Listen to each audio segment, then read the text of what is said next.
harus ikhlas di dalam kerja dakwahnya, dalam makna tidak mengharapkan imbalan dari kerja dakwahnya.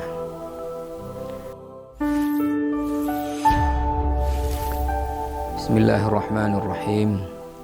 Alhamdulillah wassalatu wassalamu ala Rasulillah wa ala alihi wa ashabihi ajma'in wa ba'd. Para mahasiswa yang mengambil mata kuliah tafsir ayat-ayat dakwah Fakultas Dakwah dan Komunikasi UIN Araniri yang dimuliakan Allah, dan siapapun yang mengakses video ini, rahimani wa rahimakumullahu jami'an. Kembali kita dipertemukan oleh Allah Subhanahu wa taala melalui media online ini dikarenakan proses perkuliahan melalui tatap muka langsung yang sedang tidak dimungkinkan karena masih belum berakhirnya pandemi corona. Maka kita menggunakan fasilitas media ini untuk menyampaikan materi kuliah yang masih tersisa untuk kuliah tafsir ayat-ayat dakwah. Para mahasiswa yang dimuliakan Allah dan siapapun yang mengakses video ini, pada kesempatan yang lalu kita sudah mulai membahas tentang sifat-sifat atau akhlak-akhlak yang mesti dimiliki oleh seorang da'i, dan ini disebutkan dalilnya adalah Al-Quranul Karim. Di antara yang sudah kita bahas yang lalu adalah sifat as-sidqu, jujur di dalam berdakwah. Artinya apa? Dia jujur antara perbuatan dengan apa yang dia katakan, atau juga digunakan istilah lain dengan istiqamah, konsisten antara perkataan dan perbuatan, atau juga disebut dengan amanah, bertanggung jawab apa yang disampaikan, bahwa dia adalah orang yang mengamalkannya. Kemudian juga sifat lemah lembut, ini sudah juga kita bahas. Sekarang kita masuk kepada pembahasan sifat berikutnya, adalah seorang da'i harus ikhlas di dalam kerja dakwahnya, dalam makna tidak mengharapkan imbalan dari kerja dakwahnya, atau dalam bahasa yang lebih gamblang adalah seorang da'i tidak menjadikan kerja dakwah sebagai mata pencaharian,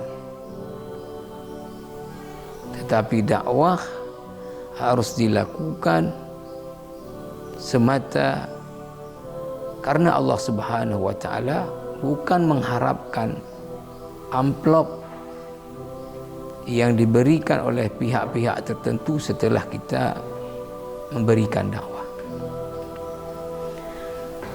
Para ulama yang menulis kitab-kitab dakwah menyebutkan bahwa dakwah ini adalah min ajallil ibadat, merupakan ibadah yang agung.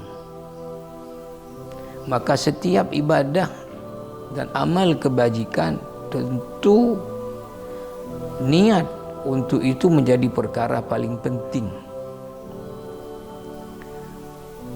Maka oleh karena itu, para ulama yang mengumpulkan hadis-hadis indu, misalnya Al-Imam An-Nawawi rahimahullah dalam kitabnya Al-Arba'un An-Nawawiyah mengumpulkan 42 hadis-hadis induk. Kemudian datang generasi berikutnya Ibnu Rajab Al-Hambali dalam kitabnya Jami' al-Ulum wal Hikam menambah lagi 850 hadis Indo. Maka mereka telah menempatkan hadis innamal a'malu binniyat. Seluruh amal-amal tergantung kepada niatnya. Bahkan setiap orang akan peroleh apa dari yang dia kerjakan tergantung niat dia mengerjakan itu untuk apa. Wa innama likulli imri'in ma nawa. Maka para ulama sepakat bahawa setiap orang ingin melakukan ibadah maka mesti dia perbaiki dulu niatnya. Nah, ketika dakwah adalah merupakan ibadah yang sangat agung, maka mesti setiap orang yang melakukan kerja dakwah membetulkan dulu niatnya dalam berdakwah. Allah Subhanahu wa taala di dalam Al-Qur'an telah menjelaskan bagaimana para rasul, para anbiya alaihimus salatu wassalam dalam berdakwah, dalam mengajak umat mereka kepada agama Allah, mereka dengan tegas memberitahu umat-umat mereka bahwa mereka tidak meminta upah imbalan dari kerja-kerja dakwah mereka. Di dalam surah Asy-Syu'ara mulai ayat 109 kemudian berlanjut kepada ayat-ayat selanjutnya yang akan kita sebutkan, Allah Subhanahu wa taala jelaskan pernyataan para rasul, diawali dari yang pertama sekali berdakwah, yaitu Nabi Nuh alaihi salam. Para ulama sepakat bahawa Nuh adalah bapaknya para da'i, karena tidak ditemukan Nabi Adam dalam penjelasan Quran atau hadis ada berdakwah. Maka awal sekali yang melakukan dakwah adalah Nabi Nuh alaihi salam.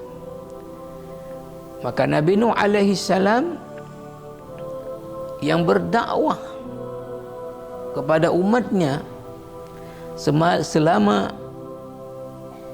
950 tahun, alfa sanatin illa khamsin, begitu Quran menyebutkan. 1000 tahun dipotong 50 berarti 950 tahun. Kapan dakwahnya? Lailan wa nahara, siang malam mengajak umatnya. Nabi Nuh mengatakan kepada kaumnya di Asy-Syu'ara 109, "Wa ma as'alukum 'alaihi min ajr. In ajriya illa 'ala rabbil 'alamin." Wa ma as'alukum, ya seperti kita sudah sebut, wow, ini huruf dalam bahasa Arab sering sekali bahasa Indonesia diterjemahkan, dan ma di sini adalah ma nafi, artinya tidak. As'alu meminta dalam bentuk fi'il mudhari', ya, saya meminta. Kum ini adalah kalian dalam posisi dhamir muttasil baris, dan dia dalam posisi adalah maf'ul. Wa ma as'alukum, dan saya tidak meminta pada kalian. Apa yang tidak diminta? Min ajrin, imbalan. In ajriya illa ala rabbil alamin, sungguh imbalan saya ada di sisi Rabb al-alamin, di sisi Rabb yang menciptakan, yang mengatur, yang menjaga, yang memelihara, yang mengelola alam dengan segala isinya. Nah, ini pernyataannya Nabi Nuh kepada kaumnya. bahawa saya dalam berdakwah tidak minta sama kalian upah imbalan. Karena apa yang saya harapkan dari kerja dakwah saya adalah imbalan daripada Rabbil Alamin. Kemudian periode berikutnya yang berdakwah manusia kepada jalan Allah Subhanahu wa taala adalah Nabi Hud alaihi salam. Nabi Hud alaihi salam yang diutus kepada kaum Ad. Wa ila 'adin akhahum Huda, dalam surah Al-A'raf. Kepada kaum Ad diutus Nabi Hud alaihi salam. Begitu Nabi Hud dalam dakwahnya di dalam surah Asy-Syu'ara di ayat 127 menyampaikan hal yang sama kepada umatnya, kepada kaumnya. Wa ma as'alukum 'alaihi min ajr in ajriya illa 'ala rabbil alamin. Dan aku tidak meminta pada kalian dari kerja dakwahku upah imbalan. Karena sungguh apa yang aku harapkan daripada imbalan adalah dari Rabbil Alamin. Ini pernyataan Nabi Hud alaihi salam. Periode berikutnya adalah Nabi Saleh alaihi salam yang diutus kepada kaum Thamud. Wa ila Thamud akhahum Salihah. Nabi Saleh dalam berdakwah juga di surah Asy-Syu'ara ayat 145 juga mengatakan kepada kaumnya hal yang sama seperti Nabi Nuh dan Nabi Hud. Wa ma as'alukum 'alaihi min ajr in ajriya illa 'ala rabbil alamin. Dan aku tidak meminta dari kalian upah imbalan dari kerja dakwahku. Sungguh yang aku harapkan adalah imbalan daripada Rabbil Alamin. Periode berikutnya adalah Nabi Syu'aib alaihi salam, yang dalam surah Asy-Syu'ara diutus kepada kaum Al-Aikah, orang-orang Madian. Nabi Syu'aib mengatakan kepada kaumnya dalam berdakwah juga hal yang sama di Asy-Syu'ara 164. Wa ma as'alukum 'alaihi min ajr in ajriya illa 'ala rabbil alamin.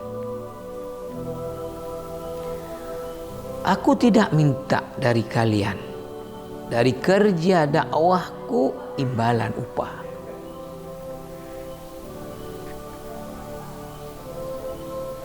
Karena yang aku harap adalah imbalan dari Rabbil Alamin.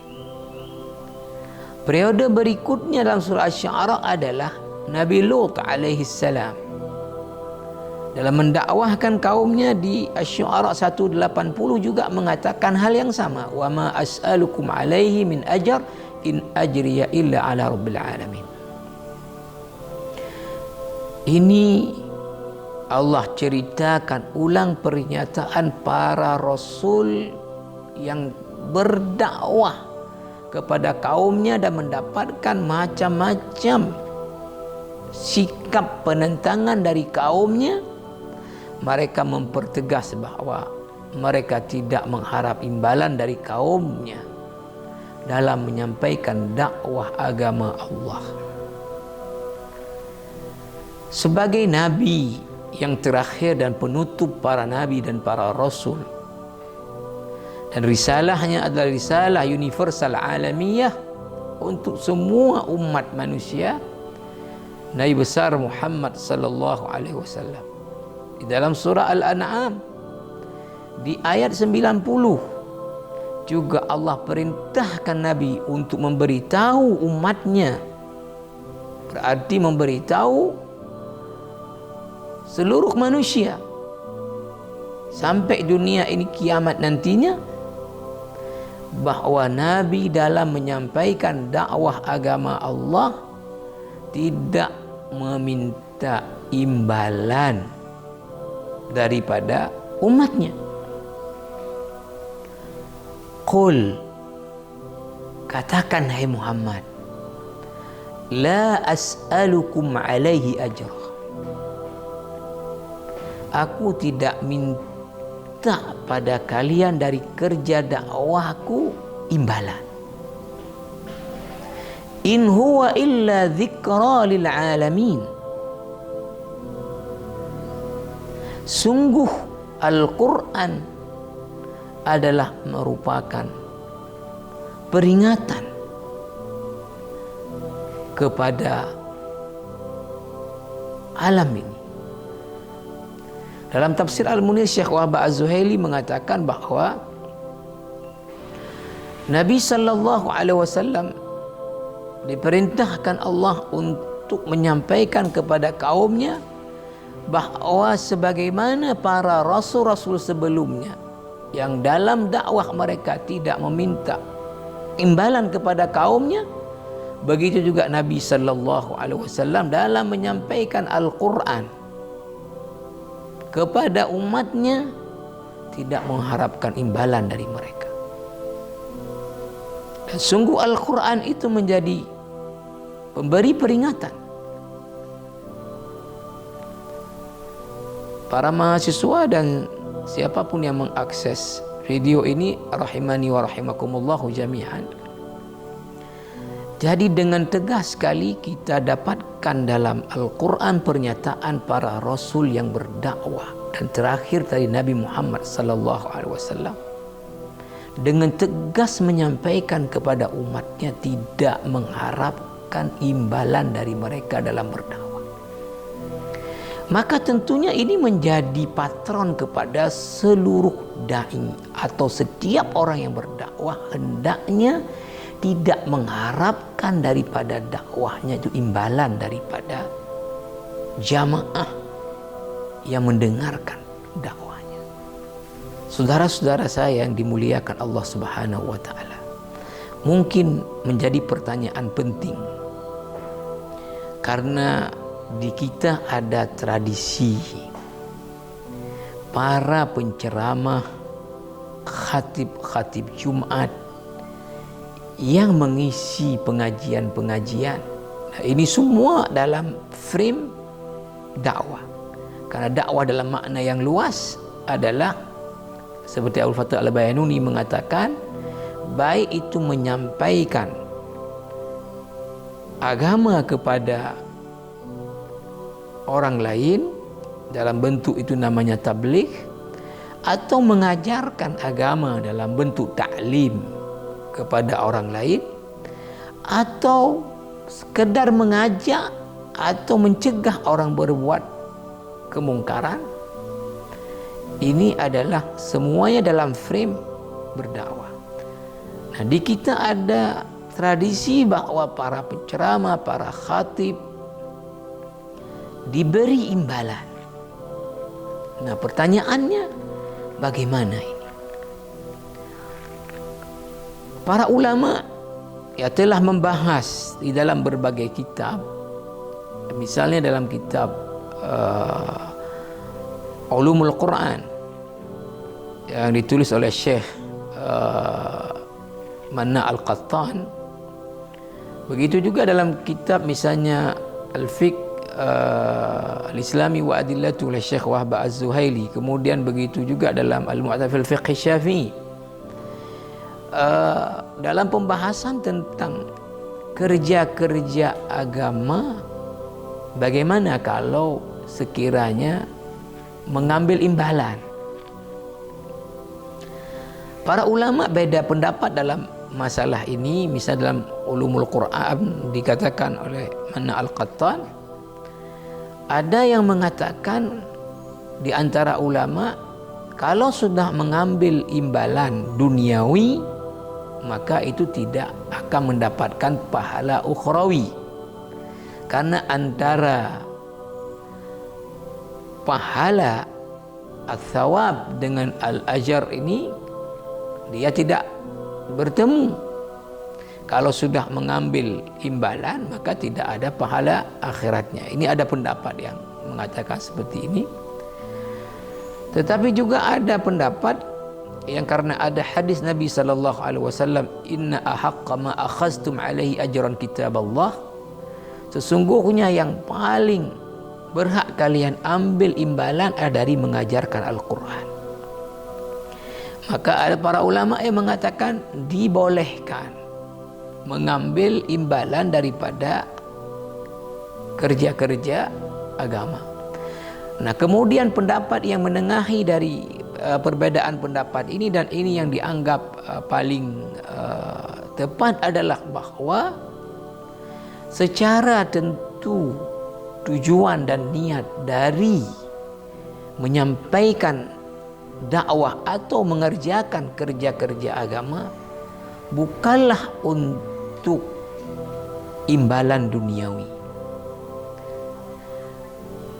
tetapi kalau diberi sebagai penghargaan karena seseorang yang mengajarkan orang agama, menyampaikan agama, maka dia barangkali butuh kepada juga bekal hidup untuk diri dan keluarganya, bahkan butuh bekal untuk pergi ke tempat itu. Kalau sekarang katakanlah misalnya minyak mobilnya, katakanlah biaya transportasinya, nah, dia butuh untuk ini. Ada juga para ulama mengatakan ya, kerja-kerja agama seperti muazzin, seperti imam, kalau ada orang yang mau tatawwa untuk ini, ya tentu sangat mulia tanpa mengambil imbalan. Tapi ketika orang tersebut harus menjaga waktu dan meninggalkan pekerjaan yang lain, lalu dia juga pada saat yang sama membutuhkan kepada bekal hidup diri dan keluarganya dalam bentuk nafkah, maka dibenarkan untuk kemudian dia menerima imbalan. Nah, maka yang paling barangkali tepat untuk ini adalah bahwa seorang dai pertama secara niat tidak berniat untuk berdakwah agar mendapatkan imbalan duniawi, tapi semata ini adalah karena Allah Subhanahu wa taala. Lalu kemudian tidak juga mengharapkan setelah itu ada diberi sesuatu. Tapi kalau diberi sebagai penghargaan tadi karena ada kebutuhan, maka boleh menerima. Tetapi yang tentu semua para ulama seperti dalam kitab tadi Ulumul Quran tidak dibenarkan kalau kemudian mempersyaratkan, apalagi kemudian mematok tarif-tarif tertentu. Misalnya ya, saya boleh mengisi kajian tapi saya berapa dibayar. Nah, ini sudah jelas orientasinya kepada materi duniawi. Atau saya mesti dibayar sekian. Tentunya para jamaah yang mulia dan para mahasiswa, yang paling afdal seperti kata Dr. Mustafa Lutfi Sibai dalam kitab beliau Khawatir fi Tariq ad-Da'wah ila Allah, yang paling mulia adalah dai ini punya pekerjaan, punya income dari pekerjaannya. Kalau kata beliau misal berdagang, nah sehingga ketika dia berdakwah bukan malah dia artinya menerima pemberian, malah dia memberi. Nah, ini tentu luar biasa kalau hal ini bisa dilakukan. Nah, sekarang kita amat sedih dengan melihat keadaan yang ada, bahwa ada ya, kita mendengar para dai ini yang kemudian mempersyaratkan tadi, baru mau mengisi kalau dibayar. Bayarannya pun itu ditentukan dulu, sekali berapa. Na'udzubillah. Na'udzubillah. Atau paling tidak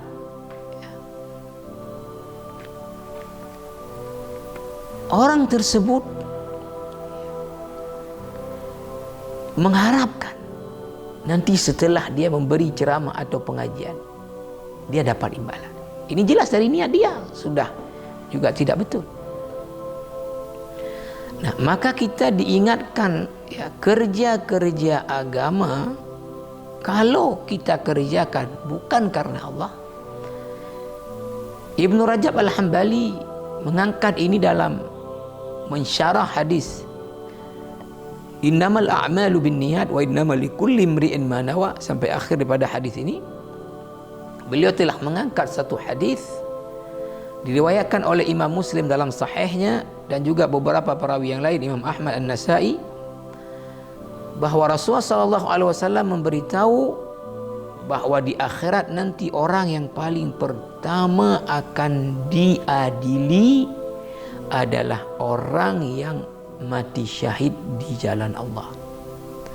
Rajulun ustushhida,